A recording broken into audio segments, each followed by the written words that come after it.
Hello friends, स्वागत है आपका द फ्री अकेडमी में। आज हम आपको 10th क्लास की मैथ की फर्स्ट वीडियो प्रोवाइड कराने जा रहे हैं, जिसमें हमारा टॉपिक है वास्तविक संख्याएं। वास्तविक संख्याएं क्या है एक बार देख लेते हैं। उससे पहले थोड़ा और डिस्कस करते हैं संख्याएं क्या होती हैं। संख्याएं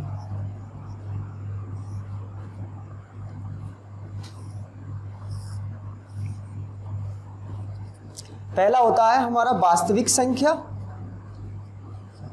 संख्याएं हमारी दो टाइप्स की होती हैं, पहला वास्तविक संख्या, दूसरा होता है हमारा काल्पनिक संख्याएं। ठीक, वास्तविक संख्याओं में हम देखते हैं पहली होती है वो होती है हमारी प्राकृतिक संख्या।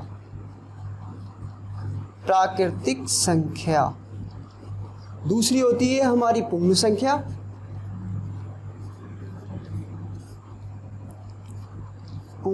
तीसरी होती है हमारी पूर्णांक।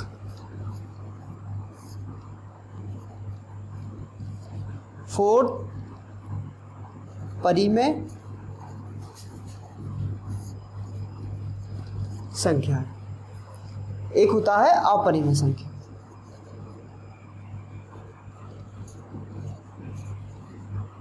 अपरिमेय संख्याएं हमें इन टॉपिक पर डिस्कस करना है। अच्छा, काल्पनिक संख्याएं और देख लेते हैं। वैसे हमारे टॉपिक में है नहीं, ये फर्स्ट ईयर का है, जो हमें चैप्टर 5 में देखने को मिलेगा। चैप्टर 5 में होगा फर्स्ट ईयर में। फिर भी देख लेते हैं काल्पनिक संख्याएं क्या होती है। जैसे कि x² + 2 = 0, ऐसी इक्वेशन हमें दी हुई होगी, उसको हमें सॉल्व करना होगा। तो x² बराबर प्लस का है, इस साइड जाएगा तो माइनस में हो जाएगा, स्क्वायर रूट हटा देंगे इसका।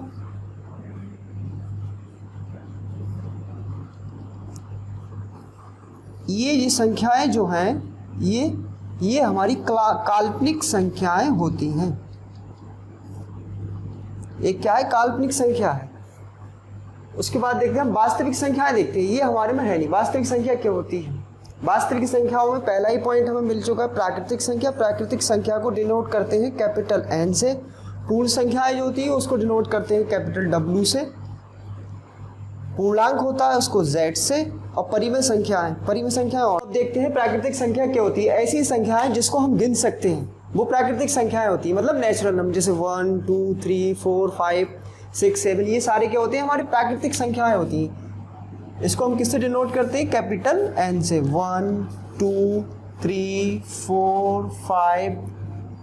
ठीक, ये क्या होती है? हमारी प्राकृतिक संख्या होती है, जिसमें क्या होता है 1 हमारा सबसे छोटा प्राकृतिक संख्या है और सबसे पहली प्राकृतिक संख्या है। दूसरा हम देखते हैं पूर्ण संख्याएं क्या होती है। पूर्ण संख्या क्या होती है? जैसे कि प्राकृतिक संख्याओं में कुछ चीज़ नहीं दी हुई है, तो उसको पूरा करने के लिए पूर्ण संख्या का इन्वेंशन किया गया। देखते हैं पूर्ण संख्या का सिंपल सा उदाहरण है, W बराबर 0 + n।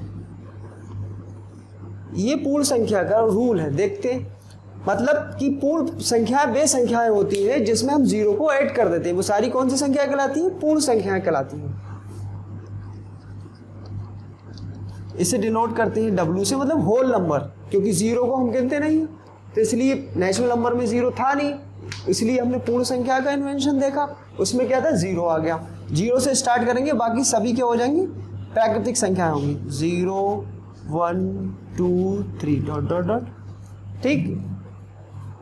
हाँ, एक चीज़ और देखते हैं कि इसमें 0 आ गया। अब इसमें पहला क्या था? पहली एक संख्या कौन सी थी? 1 थी प्राकृतिक संख्या। इसमें क्या है? पहला 0 है, तो सबसे छोटी और सबसे पहली पूर्ण संख्या कौन सी हो गई? 0 हो गई। सबसे छोटी और सबसे पहली, सबसे छोटी तथा पहली पूर्ण संख्या। सभी प्राकृतिक संख्याएं पूर्ण संख्याएं होती है, लेकिन सभी पूर्ण संख्याएं प्राकृतिक संख्या नहीं हो सकती। क्यों नहीं हो सकती? क्योंकि उसमें हमारा 0 नहीं होता। 0 किस में नहीं होता? पूर्ण संख्याओं में तो 0 है, लेकिन प्राकृतिक संख्या में 0 नहीं है। अच्छा, 10 है। अब आप कहोगे 10 है तो इसमें तो 0 आ गया, तो 10 को हम गिन सकते हैं, इसलिए 0 आ गया। प्राकृतिक संख्या में मैंने बताया था प्राकृतिक संख्या क्या होती है? जिसको हम गिन सकते हैं। वो सारी कौन सी संख्याएं होती है? प्राकृतिक संख्याएं होती हैं। उसके बाद 0 ऐड कर दिया तो पूर्ण संख्याएं होगी। अब हम देखते हैं पूर्णांक। पूर्णांक क्या होता है कि -∞ से लेकर +∞ तक जितनी भी संख्याएं आती हैं वो सारी पूर्णांक कहलाती हैं। देखो पूर्णांक को हम z से प्रेजेंट करते हैं, माइनस इन्फिनिटी से बीच में 0 भी होगा प्लस इनफाइनाइट तक। इसको संख्या रेखा पे एक बार और देख लेंगे। आइए इसको संख्या रेखा पे एक बार और देख लेते हैं। ये हमारी जो लाइन होती है वो क्या कहलाती है? संख्या रेखा। ठीक, ये लाइन हमारी संख्या रेखा कहलाती है। पूर्णांक हमारे दो तरीके के होते हैं। नंबर एक, इधर के जो हुए सारे,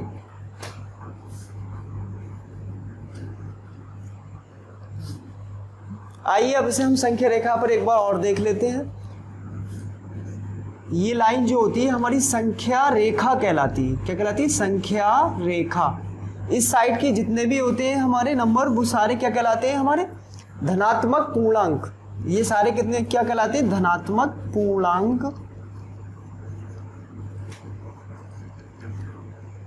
इस साइड के जितने भी होते हैं वो क्या कहलाते हैं? हमारे ऋणात्मक पूर्णांक। जैसे कि हम किसी से ऋण ले लेते हैं तो माइनस में हो जाता, तो वो सारे हमारे क्या कहलाते हैं? ऋणात्मक पूर्णांक। जीरो हमारा सिर्फ पूर्णांक है। ठीक, जीरो हमारा सिर्फ पूर्णांक है, ना ही धनात्मक पूर्णांक है और ना ही ऋणात्मक पूर्णांक है। इसके बाद हम देखते हैं कि परिमेय संख्याएं क्या होती हैं।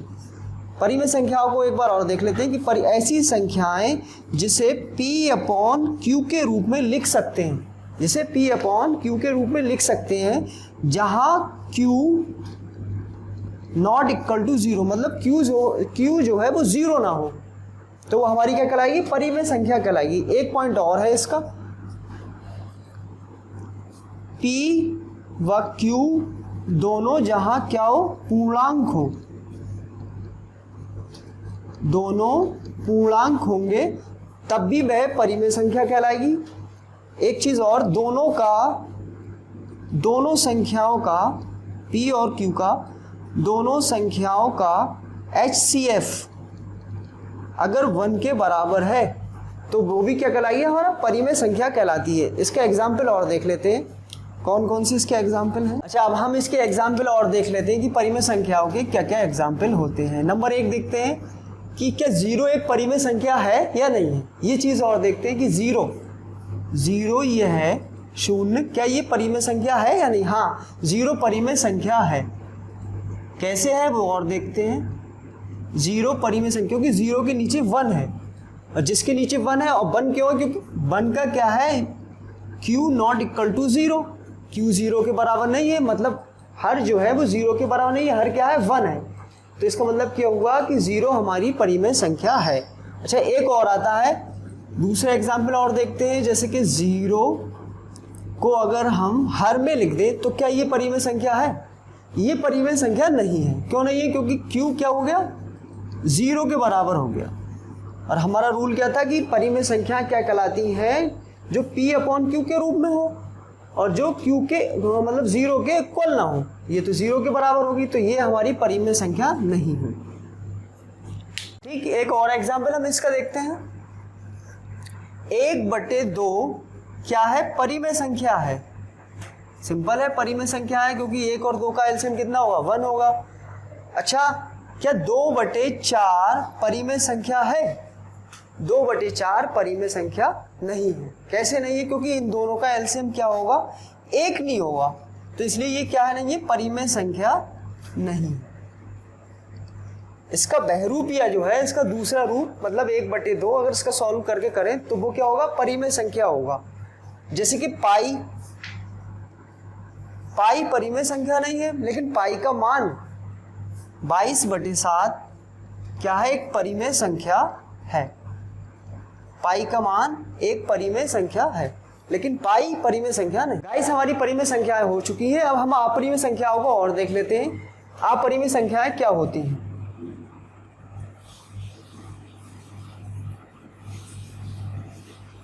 अपरिमेय संख्या का सीधा सा रूल है कि ऐसी संख्याएं, या कह सकते हैं कि अभाज्य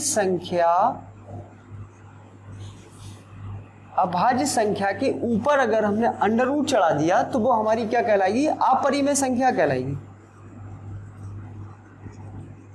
ठीक, क्या कहलाएगी? अपरिमेय संख्या कहलाती है। एग्जाम्पल और देख लेते हैं, जैसे कि हमारी अभाज्य संख्याएं कौन सी होती हैं?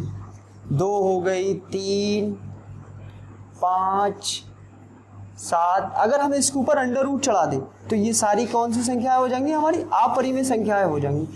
एक चीज़ और भी, अपरिमेय संख्याएं वह संख्याएं होती हैं जो P/Q के रूप में जिनको नहीं लिखा जा सकता। इन संख्याओं को P/Q के रूप में नहीं लिख सकते। दूसरा एक और देख लेते हैं,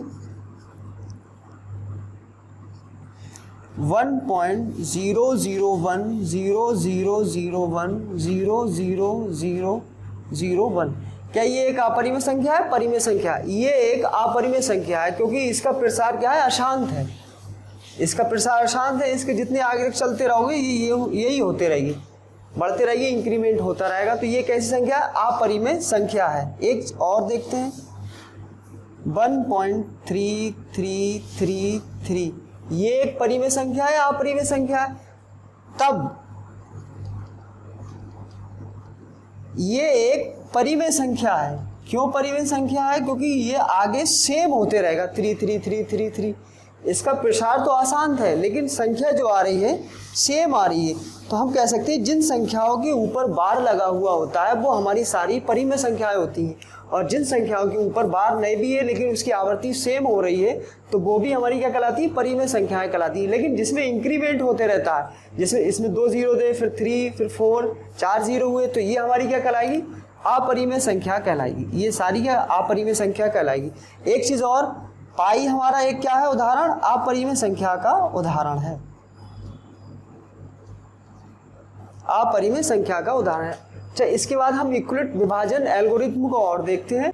आइए हम देखते हैं यूक्लिड विभाजन प्रमेय। इस प्रमेय का यूज क्या है? जैसे कि दो संख्याएं अगर हमारे पास दी हुई हैं, दो संख्याएं हैं जो धनात्मक पूर्णांक है A और B दी हुई हैं, उसका हमें HCF निकालना होता है। जैसे पिछली क्लास में हम पढ़ चुके हैं HCF और LCM, पिछली क्लासों में 9th में 8th में पढ़ते चले आ रहे हैं। लेकिन अब हमारा यूज होने लगा यूक्लिड विभाजन प्रमेय का। ये प्रमेय क्या होती है कि अगर हमारे, मान लीजिए आपके पास दो संख्याएं दी हुई हैं, दो संख्याओं में अगर इस विधि का यूज किया जाए तो ये बनती है A बराबर BQ प्लस R, जहाँ क्या होता है कि जो B है वो R से छोटा है और 0 के बराबर या बड़ा है। B मतलब क्या है यहाँ पर कि R से छोटा है और 0 के बराबर या बड़ा है। जैसे मान लीजिए हमारे पास दो संख्याएं हैं, 5 और 2, दो संख्याएं हो गई। पहली संख्या को हमने मान लिया A, दूसरी संख्या को हमने मान लिया B। अब इसको हम भाग विधि से करके देखते हैं। जो पहली संख्या है मतलब वो 5 है, दूसरी क्या है? 2 है। बड़ी कौन सी संख्या है? इसमें 5 है, तो 5 संख्या को हमने इधर ले लिया, दूसरी को हमने इधर ले लिया। ठीक, अब हम देखते हैं कितने बार जा रहा है? 2 दूनी 4, 2 बार जा रहा है। रिमाइंडर क्या मिला यहाँ पर? हमारा शेषफल 1। तो अब यूक्लिड विभाजन विधि का यूज करते हैं। अतः यूक्लिड विभाजन प्रमेय से, ठीक, इस प्रमेय का यूज करते हैं। तो A बराबर BQ प्लस R। अब A कितना था हमारा? 5, जो बड़ी संख्या वो यहाँ लिख दी हमने। B कितना है हमारा? 2। Q कितना आया हमारा? ये वाली जो आता है हमारा भागफल वो हमारा Q होता है। ठीक, Q कितना आया हमारा? 2 प्लस रिमाइंडर कितना है? शेषफल हमारा 1 ले लिया हमने। 2 दूना 4 प्लस 1 बराबर 5। ये अगर लेफ्ट हैंड साइड और राइट हैंड साइड दोनों अगर बराबर आ गई तब हमारा क्वेश्चन सही है। इसलिए हम इस विधि का यूज करते हैं HCF को निकालने के लिए। तो हमारा क्या हो गया आंसर? यही हो।